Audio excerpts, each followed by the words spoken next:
الحمد لله نحمده ونصلي ونسلم على رسوله الكريم أما بعد فيقول الله سبحانه وتعالى في القرآن الكريم: أعوذ بالله من الشيطان الرجيم. بسم الله الرحمن الرحيم. والذين يقولون ربنا هب لنا من أزواجنا وذرياتنا قرة أعين واجعلنا للمتقين إماما. وقال أيضا: يا أيها الذين آمنوا قوا أنفسكم وأهليكم نارا وقودها الناس والحجارة عليها ملائكة غلاظ شداد لا يعصون الله ما أمرهم ويفعلون ما يؤمرون. صدق الله العظيم. وقال نبينا محمد صلى الله عليه وسلم: ما نحل والد ولدا من نحل أفضل من أدب حسن. وقال صلى الله عليه وسلم أيضا: إذا مات ابن آدم انقطع عمله إلا من ثلاث: صدقة جارية أو علم ينتفع به أو ولد صالح يدعو له أو كما قال صلى الله عليه وسلم. புகழ் அனைத்தும் அல்லாஹ் சுப்ஹானஹு வ தஆலா ஒருவனுக்கு உரித்தாகும். ஸலாத்தும் ஸலாமும் இறுதி நபி முஹம்மது ஸல்லல்லாஹு அலைஹி வஸல்லம் அவர்கள் மீதும், அன்னாரின் வாழ்க்கை வழிமுறைகளை அணுவணுவாக எடுத்து நடந்து உலகத்திலே அல்லாஹுடைய ரிபாவை, திருப்தியை, சந்தோஷத்தை அடைந்து கொண்ட சஹாபாக்கள், தாபிஊன்கள், தபவு தாபிஈன்கள், முஸ்லிம்கள், மூமின்கள் அனைவர்கள் மீதும் உண்டாவதாக. புனிதமாவுடைய கடமை நிறைவேற்றுவதற்காக அல்லாஹ்வின் வீட்டில் ஒன்று கூடியிருக்கும் அல்லாஹ்வின் நல்லடியார்களே, அருமை இஸ்லாமிய சகோதரர்களே, அல்லாஹ் சுப்ஹானஹு வ தஆலா எவைகளை நமது வாழ்க்கையில் எடுத்து நடக்குமாறு ஏவிருக்கிறானோ அப்படியான அல்லாஹ்வுடைய கட்டளைகளை மதித்து ஏற்று நடக்குமாறும், எவைகளை செய்ய வேண்டாம் என்று தடுத்திருக்கிறானோ, ஹராமாக்கி இருக்கிறானோ அப்படியான அல்லாஹ்வுடைய தடைகளை, ஹராம்களை, அல்லாஹ் வெறுக்கின்ற விடயங்களை முற்றுமுழுதாக தவிர்ந்து தக்வாவுடன் வாழுமாறு அடியேனையும் உங்களையும் நான் தக்வாவின் மூலம் வசிய செய்து கொள்கிறேன். இத்தகுல்லாஹ ஹைசுமா குன்தும். இது 1446 ஆண்டின் சஃபர் மாதத்தின் முதலாவது 47 ஆண்டின் சஃபர் மாதத்தின் முதலாவது ஜும்மாவுடைய கடமை நிறைவேற்றுவதற்காக நாம் ஒன்று கூடியிருக்கிறோம். அன்பானவர்களே, தற்காலத்தில் எல்லோருமே அதிகம் பேசுகின்ற ஒரு விடயம்தான், தலைப்பு தான், நம்முடைய பிள்ளைகள், குழந்தைகள் நமக்கு கட்டுப்படுவது கிடையாது. வாய்க்கு வாய் பேசுகிறார்கள், சொல்வதற்கு மாற்றம் செய்கிறார்கள், அகௌரவமாக பெற்றோரோடு நடக்கிறார்கள், பெற்றோருடைய அனுமதியின்றி தன்னுடைய வேலைகளை நினைத்தபடி செய்து கொள்கிறார்கள், நினைத்த இடங்களுக்கெல்லாம் அனுமதியின்றி பயணம் செய்கிறார்கள், பெற்றோர்களை ஏற்றுகிறார்கள், திட்டுகிறார்கள், சில இடங்களிலே கை நீட்டி பெற்றோர்களை அடிக்கவும் முனைகிறார்கள். அன்பானவர்களே, பிரதானமான காரணம் என்ன? இந்த காலமே அப்படியா? இல்லை, நல்ல பிள்ளைகளும் இருக்கிறார்கள். இந்த காலத்தில் எல்லா பிள்ளைகளும் அப்படித்தான் என்று மனதை திருப்திப்படுத்திக் கொள்கிறோம். எல்லா பிள்ளைகளும் அப்படித்தான், அப்படி அல்ல. சில பிள்ளைகள் அப்படி மாறுகிறார்கள். சில பிள்ளைகளுடைய நடைமுறைகள் அந்த இஸ்லாமிய வரையறைகளை தாண்டி வெளிப்படுகிறது என்றால், கண்ணியமானவர்களே, பிள்ளைகளுடைய விடயத்திலே நாம் கொடுக்க வேண்டிய ஒழுக்கத்தை, மார்க்கத்துடைய ஞானங்களை கொடுப்பதிலே குறைவு செய்கிறோம் என்பதை கசப்பாக இருந்தாலும் நாம் ஏற்றுக்கொள்ள வேண்டும். சமகால பிள்ளைகள், குழந்தைகளுடைய பெற்றோரோடுள்ள மிக அபாயமான உறவுகளில், வெறுப்பான உறவுகளில் சில நிதர்சனமான நிகழ்வுகளை முதலாவது நான் முன்வைக்கிறேன். நாம் கடைசியாக கழித்த இந்த ரமலான், ஒரு ஆலிம் நேரடியாக சொன்னார், பஜாரிலே வியாபாரம் செய்கின்ற ஒரு ஆலிம், ஒரு மகன் நேரடியாக அவரிடத்திலே நோம்போடு ஒரு மகன் சொன்னானாம், என்னோட வாப்பாட கபர்ல நெருப்பு பத்து. என்ன வார்த்தை? இந்த நோன்பு நவீன காலத்தின் இந்த வருடத்துடைய ரமலான், அதாவது கடந்த அரபு கணக்கில கடந்த வருடம், ஆங்கில வருடப்படி 2025 ஆண்டு நாம் சந்தித்த நோம்பில் நோம்போடு ஒரு பிள்ளை என்னுடைய வாப்பாட கபர்ல நெருப்பு பத்தணும். ஏதோ துனியாவுடைய சின்ன பிரச்சனைகள், சொத்து காணி பிரிப்பதில் ஏதாவது குழப்பங்கள் நடந்திருக்கும், அதை அவர் தவறாக எடுத்திருப்பார். பிள்ளை பாப்பாவுடைய கபரில் நெருப்பு பற்றுவதை நோம்புவாயோடு பற்றுவா செய்கின்ற காலம். அன்பானவர்களே, இன்னும் ஒரு நிகழ்வு, ஒரு ஆலிம் சொன்னது நிதர்சனமான ஒரு நிகழ்வு. தந்தையுடைய ஜனாசாவை வைத்து இவர் மக்களுக்கு உபதேசம் செய்து கொண்டிருக்கார். தொழுவிக்க முன்னால் பாப்பாவுடைய ஜனாசா மஸ்ஜிதில் இருக்கிறது. ஜன்னலால் பார்க்கிறார், மரத்துக்கு கீழே இந்த மையத்தை தொழுவிக்க வேண்டிய மகன் கூட்டாளிமாரோடு சிரித்து கைவாடித்துக் கொண்டிருக்கிறார் மஸ்ஜிதுடைய வளாகத்தில். நமது இலங்கை திருநாட்டின் அடுத்த கேவலமான நிகழ்வு.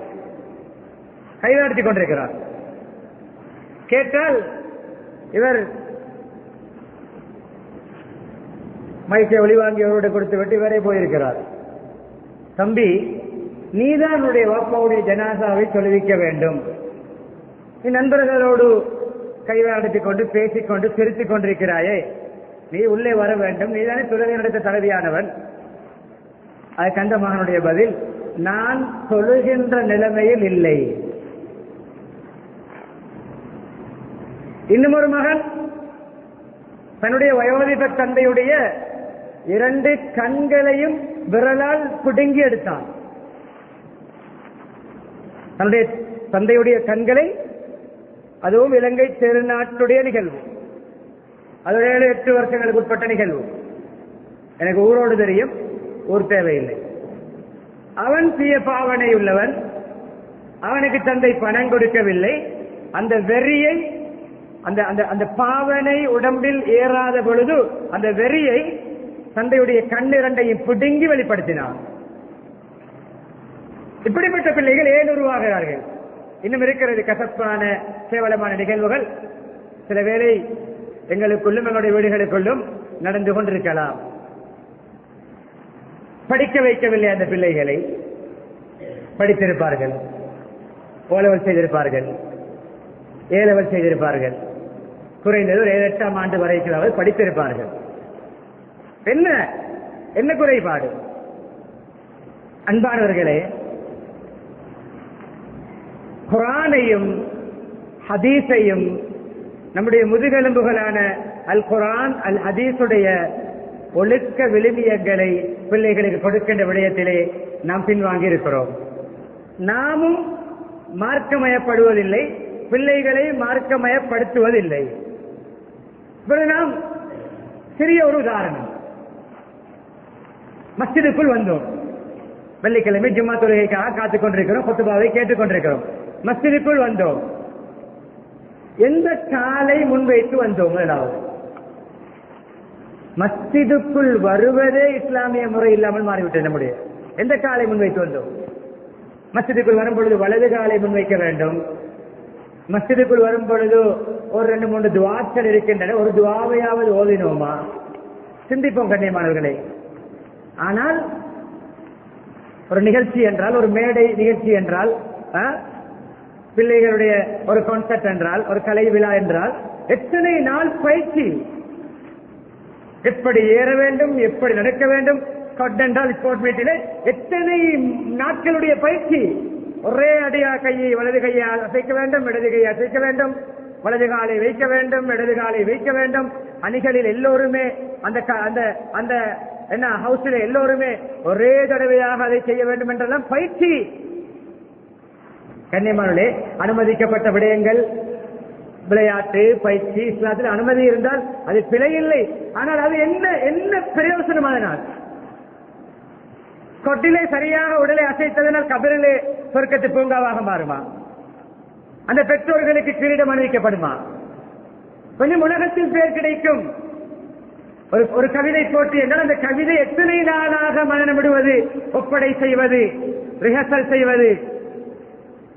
5 நிமிட மேடையிலே பேசுவதற்கு 50 நாட்கள், 50 மணித்தியாலங்கள், குறைந்தது 5 மணித்தியாலங்கள் பயிற்சி செய்கிறோம், செய்யத்தான் போகிறோம். ஆனால் அடிப்படை விடயங்களுக்கு இந்த பயிற்சிகள் கிடையாது. வாழ்க்கையிலே நான் செய்கின்ற வுது 50 வயது, எனக்கு 60 வயது, 70 வயது, 65 வயது, 40 வயது, 30 வயது, என்னுடைய வுது சரியா என்று யாரிடமாவது செய்து காட்டினோமா? வுது இல்லாவிட்டால் தொழுகை இல்லை. லா ஸலாத்த லிமன் லா வுது லஹு. அஸ்ஸலாத்து மிஃப்தாஹுல் ஜன்னah, தொழுகை சொர்க்கத்தின் திறவுகோல். அல் வுது மிஃப்தாஹுஸ் ஸலாத், வுது தொழுகையின் திறவுகோல். எனவே வுதுவை சரியான சாவியால் திறக்காவிட்டால், அந்த வுது சாவியாக அமையாவிட்டால் தொழுகை என்ற கட்டடத்துக்குள்ளே நுழைய முடியாது. தொழுகை சீராக, தொழுகை என்ற சாவி சரியாக அமையாவிட்டால் சுவர்க்கத்தை திறக்க முடியாது. வாழ்க்கையிலே வுதுவை செய்து காட்டினோம். ஒரு ஆலிமிடம் செய்கின்ற வுது சரியா? பரவான உறுப்புகளிலே ஒரு அங்குலம், ஒரு இன்ச் கழுகிப்படாவிட்டாலும் வுது கூடாது என்பது தெரியுமா? இதுக்கு பயிற்சி தேவையில்லையா? கபரிலே கேட்கப்படுகின்ற கேள்விக்கு மஹ்ஷர் மைதானத்திலே அரிசிக்கு நிழல் பெறுவதற்கான பயிற்சி எடுத்தோமா? தொழுகையை திருத்தினோமா? ஒருவர் வருகிறார், வுது செய்து விட்டு வந்த வுதுவுடைய உறுப்புகள் ஒவ்வொன்றாக பார்க்கிறார்கள், கண்காணிக்கிறார்கள். குதிகாலிலே ஒரு நாணயத்துடைய ஒரு பையனுடைய அளவு கலகிப்படாமல் இருந்தது. நீங்கள் சென்று உங்களுடைய வுதுவை மீட்டுங்கள், உங்களுடைய வுதுவை மீட்டுங்கள். சொல்லுகிறார் ஒருவர் அசைந்து ஆடி. 3 அசைவுகள் தொடராக வரும் என்றால் தொழுகை பாத்தில் தெரியுமா? கண்டபடி சொருகிறோம், கண்டபடி ஆடைகளை சரி செய்கிறோம். ஒருபடி முன்னேறி வருகின்ற கோல் யாருடைய கோல் என்று தூக்கி பார்க்கிறோம். தொழுகையில் அந்த அளவு தொழுகை நம்முடைய பார்வையில் கேவலமாக மாறிவிட்டது. மேடை பேச்சு பேசிக் கொண்டிருக்கிற ஒரு கோல் வந்தால் ஆன்சர் பண்ணுவாரா? பார்ப்பாரா? அதாவது ஏதாவது சபையில் ஒரு கூட்டத்தில் என்ன மீடியாவுக்கு முன்னால் இருக்கின்ற பொழுது தனிப்பட்ட முறையில் கோல் வந்தால் பார்ப்பாரா? போனை பார்ப்பாரா? போனை கிண்டுவாரா? அல்லாவுக்கு முன்னால் அல்லாவோடு பேசுகின்ற பொழுது வருகின்ற கோலையும் பார்க்கிறார். சில வேளை வைத்து விட்டு வருகின்ற பொழுது கோல் வந்தால் தொழுகையும் நிறுத்திவிட்டு துண்டித்து விட்டு போனை தூக்கி கொண்டு போகிறார் கோல் பேசுவதற்கு. என்ன மார்க்கம் இது? அவ்வளவு கேவலமா அல்ல நம்முடைய பார்வையில்? அல்ல அவ்வளவு சீப்பா? இதுதான் பிள்ளைகள் மூலமாக கிடைக்கின்ற, நமக்கு கிடைக்கின்ற விளைவுகள். நாமும் மார்க்கத்தை படிப்பதில்லை, பிள்ளைகளை படிக்க விடுவதில்லை.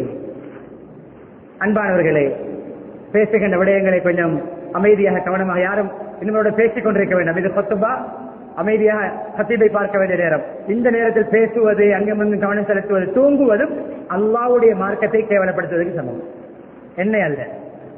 கொஞ்சம் உள்ளத்தை திறந்து கேட்போம். சில முக்கியமான விடயங்களை உங்களுடைய உள்ளங்களோடு நான் கலந்துரையாட விரும்புகிறேன். எதிர்காலம் என்னவாகும்? நம்முடைய இன்றைய சிறுவர்கள், வாலிபர்களை எதிர்காலத்திலே ஒரு சமூக தலைவராக மாற்ற முடியுமா? ஒரு சமூக தலைவராக மாற்றுகின்ற திறமை யாரையும் பார்க்க தேவையில்லை. என்னுடைய பிள்ளையிடம் இருக்கிறது. என்னுடைய மௌத்துக்கு பின்னால் என்னுடைய குடும்பத்தை வழிநடத்துகின்ற திறமை என்னுடைய பிள்ளையிடம் இருக்கிறதா? என்னுடைய மௌத்துக்கு பின்னால் என்னுடைய 5 பிள்ளைகளில் மூத்த பிள்ளை ஏனைய 4 பிள்ளைகளையும் சரியாக வழிநடத்தும் அவருடைய கடமையை செய்யும். அந்த லெவலில் என்னுடைய பிள்ளை இருக்கிறாரா? என்னுடைய பிள்ளை என்னுடைய வீட்டுடைய மார்க்க விடயங்களிலே கரிசனை செலுத்தும் என்ற ஒரு நம்பிக்கை நமக்கு இருக்கிறதா? எப்படி என்ன கண்ணிமலை காலையில் எழும்புவதும், வேலைக்கு போவதும், சாப்பிடுவதும், இரவு களைப்பிலே வந்து உறங்குவதும், இடைப்பட்ட நேரத்துடைய தொழுகை எங்கே, குர்ஆன் எங்கே, திக்ர் எங்கே, அல்லாஹ்வுடைய தொடர்பு எங்கே, சதக்காக்கள் எங்கே? ஏன் மார்க்க விடயத்திலே நம்முடைய சமூகம் மிகவும் பின்தங்கி போய் கொண்டிருக்கிறோம்? ஏன் கண்ணியமானவர்களே? மறுமைதானே நம்முடைய நிரந்தர வாழ்க்கை. மௌத்துடன் தான் நம்முடைய வாழ்க்கையை ஆரம்பிக்கிறது. மௌத்தன் ஒன்று வைத்திருப்பதே மறுமை வாழ்க்கையுடைய ஆரம்பத்துக்கு தானே. இந்த உலகம் தான் வாழ்க்கை என்றால் கண்ணியமானவர்களே, மௌத்தன் ஒன்று தேவையில்லை, ஒரே வாழ்க்கை தானே. மண்ணோடு மண்ணாகி விடுவோமே. அது கொஞ்சம் நம்மை மாற்றுவோம். நாமும் மூத்தவர்கள் முதலாவது நான் அன்றாடம் செய்கின்ற அமல் இபாதத் சரியா, நான் செய்கின்ற வியாபாரம் சரியா, நான் ஈட்டுகின்ற வருமானம் ஹலாலா, வருமானம் ஹலாலா, பொய்யா, கலப்படமா, வஞ்சகமா, ஏமாற்றமா, வட்டியா, சூதா, போதை வஸ்தா, மற்றவருடைய காணியை பறிப்பதா, அபகரிப்பதா, கூலிக்கு இருந்து விட்டு சொந்தமாக்குவதா, அல்லது பல வருடங்கள் வயலை செய்துவிட்டு வயலை சொந்தமாக்குவதா? நாட்டு சட்டத்திடம் இருக்கும் நரகத்துக்குரிய செயற்பாடுகள் அதெல்லாம். மார்க்க அமைப்பில் ஒருவர் 100 வருடம் அவருடைய கடையை கூலிக்கு செய்தாலும் 101வது வருடம் அவர் ஒப்படைக்கத்தான் வேண்டும். உதாரணம், இத மார்க்கம். கூலிக்கு செய்வதென சொந்தமாகாது. வயல்களை வருட கணக்கில் செய்வது, அந்த வயலை அப்படி ஆதிக்கம் செலுத்துவது, அப்படியே சொந்தம் கொண்டாடுவது, நரக நெருப்பை சென்று கொண்டிருக்கிறோம். உலகத்தில் இருக்கின்றவர்கள் மார்க்க தீர்ப்பு வழங்க முடியாது. அல்லாஹ் பிடிப்பான். ஒரு அங்குலம் சிலருடைய காணியை அபகரித்தாலும் 7 பூமிகளை தோண்டி அல்லாஹ் மாலையாக கொழுவான் கழுத்திலே. அப்பொழுது விளங்கும் யார் யாருடைய காணியை, பூமியை, நிலத்தை அபகரித்து பறித்து அனுபவித்துக் கொண்டு. இது ஹலால ஹராமா? கேட்டோமா? படித்தோமா? ஒரு சதன் கூட கண்ணியமாலே ஹராமாக நம்முடைய உடம்புக்குள் போகக்கூடாது. தொழிலை படித்து செய்வோம். உமர்கள் சட்டம் போடுவார்கள். சட்டமே ஒரு சட்டத்தை போட்டிருந்தார்கள்.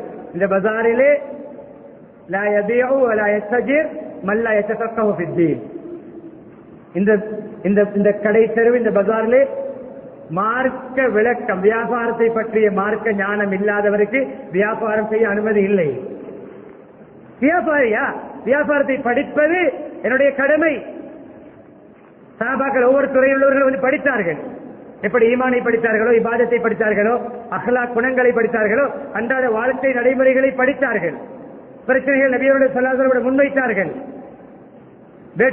வேட்டையில் ஈடுபடுகின்ற ஒரு சஹாபி, வேட்டையில் ஈடுபடக்கூடியவர் வந்து யார் சொல்ல, வேட்டையில் ஈடுபடக்கூடியவன், வேட்டை தொழில் செய்யக்கூடியவன், என்னுடைய நான் அம்பை எய்யும் பொழுது, வேட்டையாடும் பொழுது எப்படி செய்ய வேண்டும் படிக்கிறார். வியாபாரிகள் படித்தார்கள். அன்பானவர்களே, மார்க்கம் ஏற்படுத்துவோம், இஸ்லாமிய முறைப்படுத்துவோம். அன்றாட வாழ்க்கையில் குடும்ப வாழ்க்கை படித்தார்கள் சஹாபாக்கள். எப்படி கணவன் மனைவியுடைய உறவு, பெற்றோர் பிள்ளையுடைய உறவு, அண்டை வீட்டருடைய உறவு படித்தார்கள்.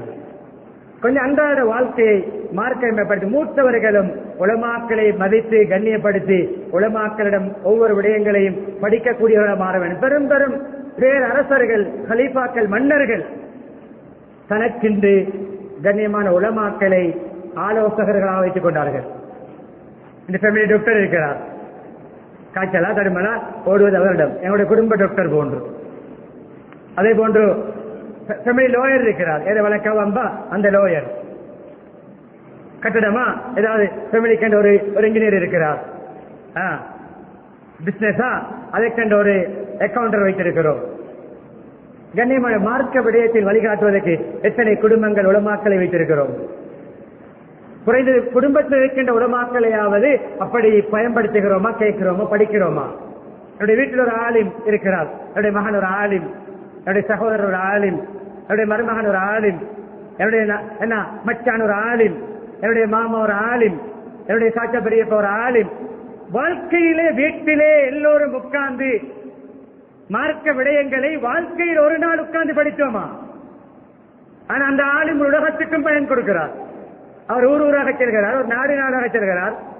அவர் வெளிநாடுகளுக்கெல்லாம் சென்று மக்களுக்கெல்லாம் உபதேசம் செய்கிறார், புத்திமதி சொல்கிறார், கற்றுக் கொடுக்கிறார். பல 100 மாணவர்களுக்கு மதரசாவை கற்றுக் கொடுக்கிறார். வீட்டில் உள்ளவர்கள் சூரத்துல் ஃபாத்திஹாவை அவருடைய வாழ்க்கையில் திருத்தவில்லை. சொல்கின்ற சூர ஃபாத்திஹா சரியா? ஒரு வார்த்தை உச்சரிப்பு பிழையாக இருந்தால் கருத்து மாறும் என்றால் தொழுகை பாத்தில். சூர ஃபாத்திஹாவை வாழ்க்கையிலே 30, 40, 50 வருடங்களுக்கு முன்னால் ஓதி அதே ஸ்டைலிலே அதே போங்கிலே இன்று வரைக்கும் ஓதி தொழுகிறது என்றால் ஏன் ஒவ்வொன்றும் மாறுகிறது, முன்னேறுகிறது? போன் லேட்டஸ்ட் மாடல் வருகிறது, வாகனம் லேட்டஸ்ட் வருகிறது, ஆடைகளுடைய டிசைன்கள் லேட்டஸ்டாக மாறுகிறது, வீட்டுடைய டிசைன்கள் லேட்டஸ்டாக மாறுகிறது.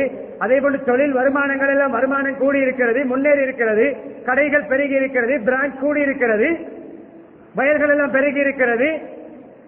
ஆனால் மார்க்கம் அப்படியேதான். 50 வருடங்களுக்கு முன்னால் எப்படி சூர ஃபாத்திஹாவோ இன்றும் அப்படித்தான். அதில் வாதும் ஒரு உச்சரிப்பு தான், லாமும் ஒரு உச்சரிப்பு தான், ஹாவும் சமம், அல்லாஹும் ஒன்றுதான், அங்கும் ஒன்றுதான். பிழை தொழுகையை வீணாக்கி கொண்டிருக்கிறோம். 50, 60, 40, 30 வருடங்களாக ஒரு தடவை உட்கார்ந்து ஒரு அரை மணி நேரம் 20 நிமிடம் ஒரு ஆலிமிடம், ஒரு மஸ்ஜிதுடைய இமாமிடம், ஒரு மஹல்லாவுடைய ஒரு ஆலிமிடம், குடும்ப ஆலிமிடம், இன்று ஒரு வாரத்துக்கு ஒரு நாள் விடுமுறை நாளில் ஒரு மணித்தியாலத்தை ஒதுக்கி ஒரு ஞாயிற்றுக்கிழமை பெண்கள் திரை கங்கால், ஆண்கள் இங்கால், பெண்கள் ஆலிமாக்கள் இருந்தால் ஆலிமாக்கள் இருந்தால் அவர்களை வைத்து வாரத்தில் ஒரு மணித்தியாலத்தை ஒரு தலைப்பிலே ஆலிம்களை வைத்து ஆலிமாக்களை வைத்து கொஞ்சம் மார்க்கத்தையும் லேட்டஸ்டாக்குவோம், முன்னேற்றுவோம், இருப்பதை கொஞ்சம் வளர்ப்போம், சஜ்வீதை கொஞ்சம் கூட்டுவோம், தொழுகையுடைய அசைவுகளை குறைப்போம், உள்ளட்சங்களை கொஞ்சம் கூட்டுவோம், தொழுகையின் மூலம் அல்லாஹ்வுடைய உதவியை பெறக்கூடிய தொழுகைகளாக மாற்றுவோம். ஏன் கண்ணியமான முடியாது? நம்முடைய குடும்பத்தை ஆலிம் முழு உலகத்துக்கும் பயனளிக்கின்ற பொழுது நம்முடைய வீட்டுக்கு முற்றத்து மல்லிகை மணக்காது போன்று மௌத்துக்கு பின்னால் கை சேதப்படக்கூடாது. ஒன்றும் படிக்க கிடைக்கவில்லை, குடும்பத்தில் இவரை மதிக்கவில்லை, இவரை வைத்து குடும்பம் மார்க்க ரீதியாக முன்னேறவில்லை, நினைத்தபடி வாழ்ந்து விட்டோம் என்று கை சேதப்பட முன்னால் ஹயாத்தோடு இருக்கின்றவர்களை பயன்படுத்துவோம், மார்க்கம் ஏற்படுவோம், குர்ஆனுடைய உச்சரிப்புகளை திருத்துவோம். கண்ணியமானே, இது நம்மிடம் இருந்தால் தான் பிள்ளைகளிடம் அது தாக்கம் செலுத்தும். என்ன நடக்கிறது? பிள்ளைகளிடம் ஒழுக்கம் இல்லை, பிள்ளைகள் பெற்றோர்களை அவமதிக்கிறார்கள், கண்டபடி பேசுகிறார்கள், ஏசுகிறார்கள். 2 குழந்தைகளை குர்ஆன் சொல்கிறது. 2 குழந்தைகளை, 2 நபிமார்களுடைய பிள்ளைகள் தான். ஒன்று இஸ்மாயில் அலைஹிஸ்ஸலாம், கண்குளிர்ச்சியான பிள்ளை, குர்ரத்துல் ஐன், ஜீனா, அழகு, அலங்காரம், கவர்ச்சி, உள்ளத்தை வென்ற குழந்தை. தந்தையுடைய பேச்சை கண்ணை மூடிக்கொண்டு கட்டுப்பட்டார். அல்லாஹ்வுடைய கட்டளைக்கு முன்னால் அறுக்கப் போகிறேன், அருங்கள் தந்தையே, உன்னை பலி கொடுக்க போகிறேன், அல்லாஹ்வுடைய கட்டளை, பலி கொடுங்கள், குர்பான் கொடுங்கள். அல்லாஹ்வுடைய முடிவு அப்படி இருக்கவில்லை. அல்லாஹ் ஈமானை சோதித்தான், அப்படி கட்டுப்பட்டது அந்த பிள்ளை. தியாகத்தை அருங்கள். அந்த குழந்தையுடைய பரம்பரை தான் முஹம்மது ஸல்லல்லாஹு அலைஹி வஸல்லம். அந்த குழந்தையுடைய பரம்பரையில் ஒரே ஒரு நபிதான், இறுதி நபி முஹம்மது ஸல்லல்லாஹு அலைஹி வஸல்லம். அல்லாஹ் அந்த குழந்தையை அப்படி தேர்ந்தெடுத்தான். இன்னும் ஒரு குழந்தை தான் நூஹ் அலைஹிஸ்ஸலாத்துடைய மகன் கனான். பேர் குர்ஆனில் இல்லை, மகன் வந்திருக்கிறது.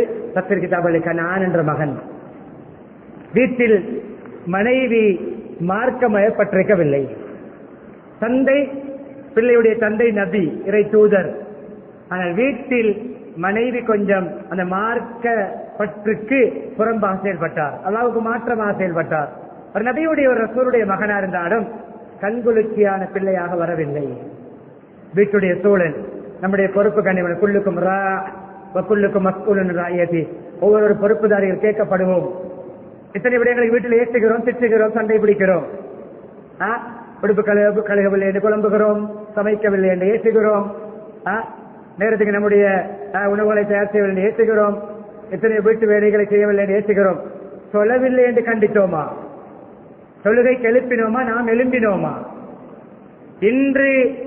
இன்று வெள்ளிக்கிழமை ஃபஜ்ர் தொழுதோமா? ஜும்மா தொழ தயாராகி கொண்டிருக்கிறோம், ஃபஜ்ர் தொழுதோமா? எத்தனை மணிக்கு எழும்பினோம்? நேற்றிரவு எத்தனை மணிக்கு தூங்கினோம்? இரவில் என்ன செய்து கொண்டிருந்தோம்? என்ன பார்த்து கொண்டிருந்தோம்? என்ன கேட்டுக் கொண்டிருந்தோம்? நாளா அந்த தூக்கம் நம்முடைய சக்கராத் கண்ணியமானவர்களே. இரவு தூக்கத்தை எப்படி அமைக்கிறோமோ அப்படித்தான் மௌத்து வரும். இரவு தூக்கத்தை எப்படி அமைக்கிறோமோ அதுதான் மௌத்து. தூக்கத்துடைய துவா, தூங்குகிறேன் அல்ல அமூத்து, மௌத்தாகிறேன். தூக்கம் ஒரு மௌத்து போன்று. இரவு தூக்கம் இபாதத்தோடு நல்ல திக்ரோடு திலாவத்தோடு குருவோடு அமையுமா, மௌத்தும் அப்படித்தான் வரும். இரவு தூக்கம் மியூசிக்கோடும் பாடலோடும் வீடியோவோடும் காட்சிகளோடும் தேவையில்லாத பேச்சுக்களோடும் என கைவாறுகளோடும் அரட்டையோடும் கழியும் என்றால் அரட்டை சபையில் தான் மௌத்து வரும். இரவு பூராக விளையாட்டுகளும் களியாட்டங்களிலும் கழிந்தால் களியாட்டத்தில் தான் மௌத்து வரும். இரவு தூக்கம் நம்முடைய சக்கராத், ஒரு மினி சிறிய ஒரு சக்கராத் போன்றுதான் இரவு தூக்கத்தை அழகாக்குவது. இரவிலே கண்ணியமான நேரத்தோடு தூங்குவது, நேர காலத்தோடு காலையில் எழும்புவது இஸ்லாம் வரவேற்கின்ற வலியுறுத்துகின்ற விடயம். இஷாவுக்கு பின்னால் கண்ணியமான அவசியமான மார்க்க விடயங்கள், கணவன் மனைவியுடைய பேச்சு, விருந்தாளிகளை கவனிக்கின்ற பேச்சு, இது போக வேற பேச்சுக்கள் பேசுவது மார்க்கத்தில் வெறுக்கத்தக்கது. ஆனால் அதிகமாக பேசுவது நாம் இரவில் தான். அதிகமாக தேவையில்லாத விடயங்களை பேசுவது இரவு நேரங்களில், அரட்டை அடிப்பது இரவில்.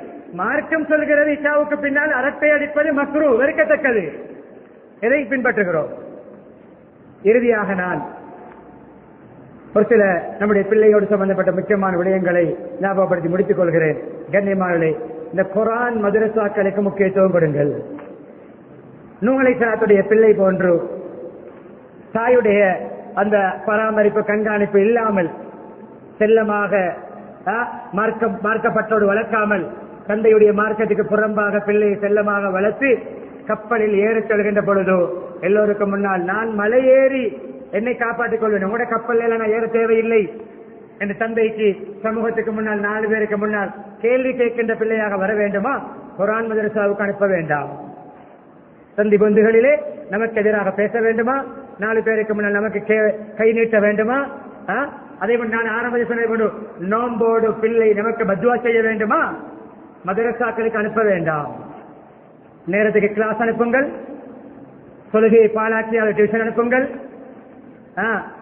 கால் பண்ணி கேட்கிறோம், சாப்பிட்டியா? எத்தனை மணிக்கு? 3 மணிக்கு. 3 மணி ஆகிட்டு சாப்பிட்டியா அம்மா, சாப்பிட்டியா மகன்? ஏன் அந்த பிள்ளையுடைய லோகத் தொழுகை எங்கே? சொல்லுதியா என்று எத்தனை பேர் கேட்டோம் கால் பண்ணி? டைமுக்கு சாப்பிடு, டைமுக்கு சாப்பிடு. சாப்பாடு தேவை.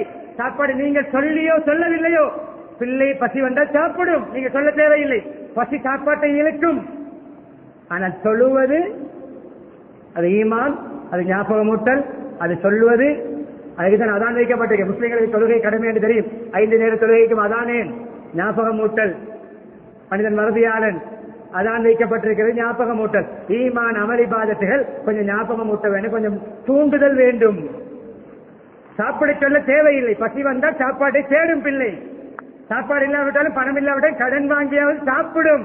அது சொல்லித்தான் செய்ய வேண்டியது அல்ல. சொல்லுவியா என்று கேளுங்கள். 3 மணிக்கு கிளாஸ் ஆரம்பித்து 6 மணிக்கு கிளாஸ் முடிக்கிறது. எங்கே அசர் தொழுகை? எங்கே அசர் தொழுகை? அசர் தொழுகையை பாராட்டிய படிப்பு, அப்படிப்பட்ட படிப்பு சமூகத்தில் கண்ணியத்தை தருமா? அல்லாஹ்வுடைய நெருக்கத்தை தருமா? நமக்கு கண்கொளிச்சியான பிள்ளையா மாறுமா? மாறாது. அந்த பிள்ளைதான் நம்மை அவமதிக்கும். எத்தனை பேர் சொல்லுவார், நான் ஜெயிலுக்கு வருவதற்கு பிள்ளை தான் காரணம் சொல்லுவார்கள். நான் குடுக்காரனா மாறுவதற்கு என்னுடைய பெற்றோர் காரணம். நான் ஜெயிலுக்கு போவதற்கு பெற்றோர் காரணம். நான் இப்படி ரவுடியாக மாறுவதற்கு என்ன உம்மா பாப்பா தான் காரணம். அவர்கள் அப்படி சொல்லக்கூடாது. அவர்களுக்கு புத்தி இருக்கிறது என்றாலும் அவர்கள் சொல்லுகிறார்கள், என்னை பள்ளிக்கு கூட்டிக் கொண்டு போகவில்லை, என்னுடைய வாப்பாவும் சொல்லவில்லை. என்னுடைய வாப்பாவும் பாரில் இருந்தார், நானும் பாரில் இருக்கிறேன். என்னுடைய வாப்பாவும் ரேஸ் புக்கிங்கிலே கசினோவிலே சூதிலே இருந்தார், நானும் அதை பழகினேன். பிள்ளையுடைய விரலை பிடித்து, கையை பிடித்து, நம்முடைய விரலை பிடித்து கடைசியாக பிள்ளை நம்மோடு மஸ்ஜிதுக்கு வந்து எத்தனை வருடம் வாழ்க்கையிலே வருவது பேருக்கு 2 பெருநாட்களுக்கு மாத்திரம்தான், 2 பெருநாள் தொழுகைக்கு மாத்திரம்தான். பாப்பா பிள்ளைகள் எல்லாம் தாய் மகள்மார் எல்லாம் புத்தாடை அணிந்து ஒன்றாக பள்ளிக்கு வருவது 2 பெருநாள்களுக்கு மாத்திரம். கண்ணியமானே, 5 நேர தொழுகை நம்முடைய பிள்ளை நம்முடைய கையிலே தொங்கிக் கொண்டு இழுபட்டுக் கொண்டு மஸ்ஜிதுக்கு வர வேண்டும். அந்த பிள்ளையுடைய பிள்ளை அவருடைய கையிலே தொங்கிக் கொண்டு வரும். நாம் அப்படி தொங்கிக் கொண்டு வந்ததுதான் இன்று கொஞ்சம் தொழுகையாளிகளாக இருக்கிறோம். கொஞ்சம் சிந்திப்போம் கண்ணியமானவர்களே. குர்ஆன் மதரசாக்கள், மக்தபுகள் இப்படியான நேரங்களில் வேறு வகுப்புகளை போட வேண்டாம். அது உஸ்தாதையோ நிர்வாகத்தையோ மஸ்ஜிதையோ கேவலப்படுத்துவதல்ல, குர்ஆனை கேவலப்படுத்துகிறோம்.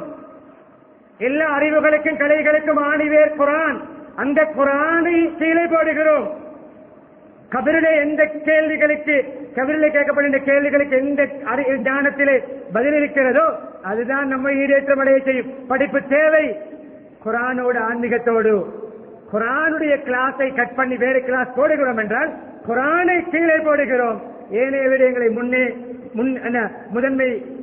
முன்னணியிலே மதிக்கிறோம், முன்னுரிமை கொடுக்கிறோம். குர்ஆனை அவமதித்து எந்த சமூகம் உட்பட முடியாது. இதுதான் ஒழுக்க இறுதி காரணம். இங்க என்ன போதிக்கப்படுகிறது?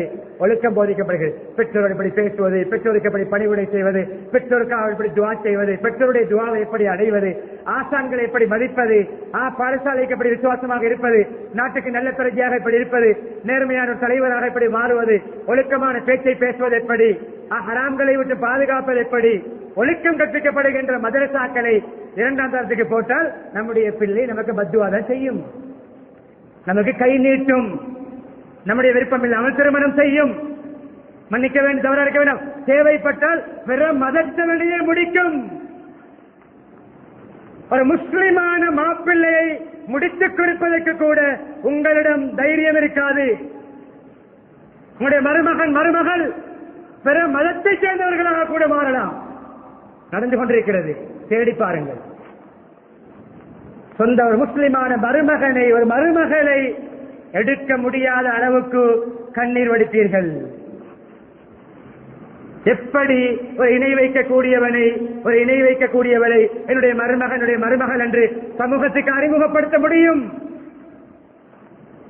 நடக்க முன்னால் மாறுங்கள், மாற்றுங்கள். மார்க்கப்பற்றை நாமும் கடைபிடிப்போம். மதரசாக்களுக்கு நேரத்துக்கு அனுப்புவது, அதிலே கண்காணிப்பு செய்வது, படிப்பவற்றை வீட்டிலே மீட்டுவது, பிள்ளைகளை செயல்படுத்த வைப்பது, நாமும் பிள்ளைகள் மூலம் பயனடைவது. இதை நான் பேசிய விடயம், சுருக்கமாக முன்வைத்த விடயம். கண்டிப்பாளே 2 குர்ஆன் வசனங்களை ஓதினேன். மனைமார் மூலமும் பிள்ளைகள் மூலமும் எங்களை கண்குளிர்ச்சியை நன்கொடையாக தா என்ற மூமின்கள் ரஹ்மானுடைய நல்லடியார்கள் துவா கேட்பார்கள். இந்த துவாவை ஓதி வாருங்கள், ஒழுக்கத்திற முயற்சி செய்யுங்கள். அடுத்த ஒரு ஆயத்தை ஓதினேன். நீங்கள் உங்களையும் உங்களுடைய குடும்பத்தார்களையும் நரக நெருப்பை விட்டு பாதுகாருங்கள். மலக்குமார்கள் கடின சித்தம் உள்ளவர் மலக்குமார்கள் இருப்பார்கள், அந்த நரகத்திலே எரிகொல்லிகள் மனிதர்களின் கற்களும் என்ற ஆயத்தை ஓதினேன். 2 ஹதீஸ்களை முன்வைத்தேன். ஒன்று, தாய் தந்தை பெற்றோர்கள் பிள்ளைகளுக்கு கொடுக்கின்ற அன்பளிப்பிலே சிறந்த அன்பளிப்பு, சிறந்த கிஃப்ட் நல்லொழுக்கம், இஸ்லாமிய விழுமியம், பண்பாடு என்ற ஹதீஸை சொன்னேன்.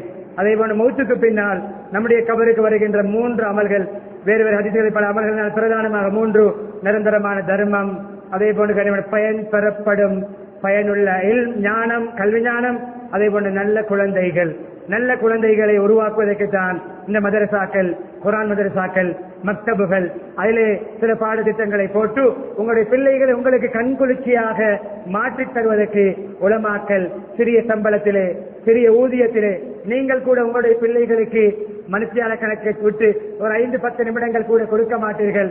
ஒரே 5-10 நிமிடங்கள் பிள்ளைகள் உட்கார்ந்து உறவாட மாட்டீர்கள்.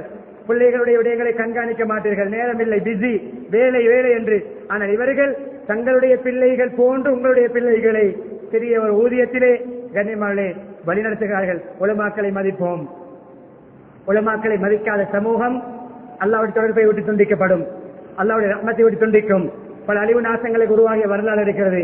உலமாக்களை மதிப்பதிலே கவனம் செலுத்துவோம். அபு ஹனீஃபா ரஹ்மத்துல்லாஹி அலைஹி தன்னுடைய மகன், அவர் ஆலிம், பெரிய மேதை, தன்னுடைய பிள்ளைக்கு சூரா ஃபாத்திஹா படித்து கொடுத்த முஅல்லிம். சூரா ஃபாத்திஹா மாத்திரம், முழு குர்ஆன் அல்ல, 50,000 தீனார்களை திர்ஹம் கொடுத்தார்களாம்.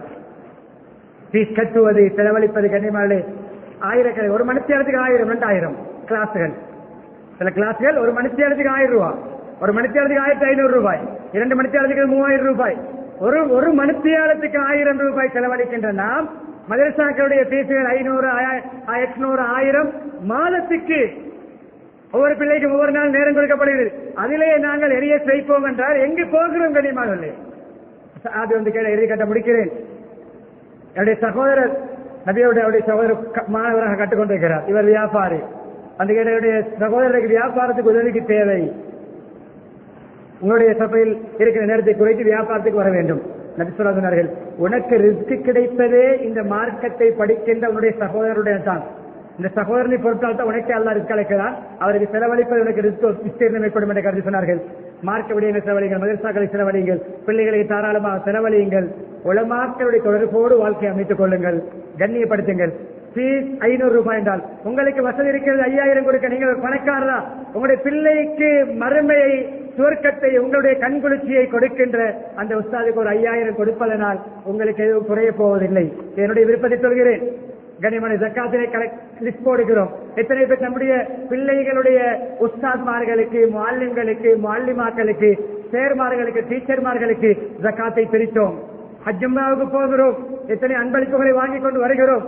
ஒரு முஅல்லிமுக்கு ஒரு தொப்பி, ஒரு முஅல்லிமாவுக்கு ஒரு பர்தா, உதாரணம் சொல்கிறேன், வாங்கி என் பிள்ளைக்கு என்னுடைய கபரை ஒளிவூட்டக்கூடிய, மஹ்ஷரை நிழல்பட்டு தரக்கூடிய, சுராத்தை மின்னல்களை கிடைக்க வைக்கக்கூடிய, கிரீடம் அணிவிக்கக்கூடிய, நல்ல சாலையான குழந்தையை வளர்த்த பெற்றோருக்கு என்ற பெருமை சேர்க்கக்கூடிய, பிள்ளைகளை ஒழுக்க நெறிப்படுத்துகின்ற முஅல்லிமாக்களை கண்டு வாழ்க்கையிலே ஒரு பெருநாளைக்கு ஒரு அன்பளிப்பு வாங்கி கொடுத்திருக்கிறோமா? எத்தனை பேரை கொடுக்கிறோம்? இதான் என்னுடைய விருப்பத்தில் சொல்கிறேன். குறை வைக்கிறோம். ஒரு பெருநாள் அன்பளிப்பினுடைய பிள்ளையுடைய முஅல்லிமுக்கு, முஅல்லிமாவுக்கு, உஸ்தாதுக்கு, சேருக்கு, டீச்சருக்கு ஒரு சாரி, ஒரு ஷேட், ஒரு சாரம், ஒரு சார், ஒரு ஜுப்பா, ஒரு தொப்பி, ஒரு அத்தர். இதுதான் நாம் சமூகத்திலே நம்முடைய ஆசான்களை, ஆசிரியர்களை, உஸ்தாத்மார்களை, முஅல்லிம்களை மதிக்கின்ற வள்ளல். எல்லா வகையிலும் கண்ணியப்படுத்துவோம். எல்லாம் அல்லாஹ் சுப்ஹானஹு வ தஆலா நம்முடைய பிள்ளைகளை அனைவர்களையும் கண்குளிர்ச்சியாக மாற்றி தருவானாக. எல்லாருடைய பாவங்களை மன்னித்து தருவாயாக. பெற்றோருடைய பாவங்களை மன்னித்து தருவாயாக. மனை மக்களுடைய பாவங்களை மன்னித்து தருவாயாக. உற்றார் ஒருவருடைய பாவங்களை மன்னித்து தருவாயாக. புற முஸ்லிம்கள், மூமின்கள் அனைவருடைய பாவங்களை மன்னித்து தருவாயாக. உண்மையான இஸ்லாத்தை தருவாயாக. ஈமானுடைய பண்புகளை தருவாயாக. மார்க்கப்பற்றை தருவாயாக. ஒழுக்க விழுமியங்களை தருவாயாக. நம்முடைய சிறார்களை மார்க்கம் ஏற்படுத்துவாயாக. நல்ல சிறந்த பிரஜைகளாக மாற்றுவாயாக. வாலிபர்கள் மத்திய திருத்தத்தை ஏற்படுத்துவாயாக. யுவதிகளுக்கு மத்தியிலே பக்குவத்தை ஏற்படுத்துவாயாக. நமக்கு எந்த வகையிலும் முகத்திலே கரிபூசாத பிள்ளைகளாக மாற்றுவாயாக. எதிர்கால சமூக தலைவர்களை சீராக நமக்கு தயாரித்து தருவாயாக. குர்ஆனுடைய அறிவுகளுக்கு முக்கியத்துவம் கொடுக்கக்கூடிய பக்குவத்தை தருவாயாக. நம்முடைய துறைகளை மார்க்கம் ஏற்படுத்தி விளங்கி கற்று அதை இஸ்லாமிய முறைப்படி செயல்படுத்துவதற்கு நமக்கு தௌஃபீக் செய்வாயாக. ஈமானுடன் வாழ்ந்து களிமாவுடன் மரணிக்கக்கூடிய பாக்கியத்தை நம் அனைவருக்கும் தந்தருள்வாயாக. வஆகிரு தாவானா அனில் ஹம்துலில்லாஹி ரப்பில் ஆலமீன்.